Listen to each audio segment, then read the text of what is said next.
korupsi restitusi pajak oleh PT Mobil 8 Telkom yang merugikan negara 10 miliar rupiah. Hingga saat ini Kejaksaan Agung belum menetapkan tersangka atas kasus yang melibatkan perusahaan milik Haritanu tersebut.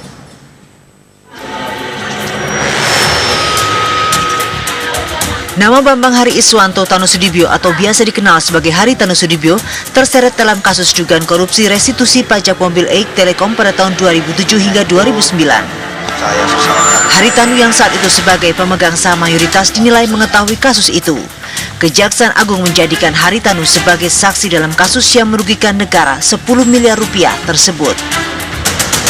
Kasus ini bermula saat PT Mobil 8 Telekom mengadakan ponsel berikut pulsa senilai 80 miliar rupiah pada tahun 2007 hingga 2009. PT Jaya Nusantara Komunikasi atau DNK ditunjuk sebagai distributor pengadaan.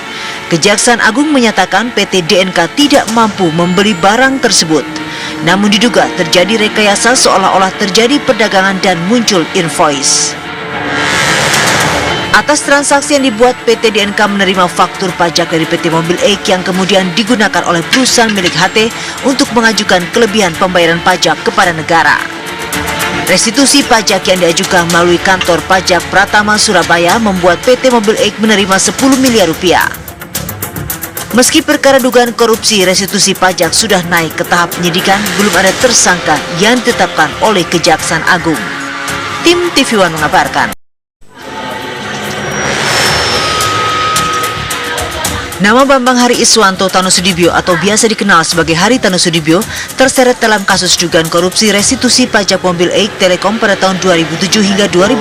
Kasus ini bermula saat PT Mobil 8 Telekom mengadakan ponsel berikut pulsa senilai 80 miliar rupiah pada tahun 2007 hingga 2009. PT Jaya Nusantara Komunikasi atau DNK ditunjuk sebagai distributor pengadaan 9. Haritanu yang saat itu sebagai pemegang saham mayoritas dinilai mengetahui kasus itu.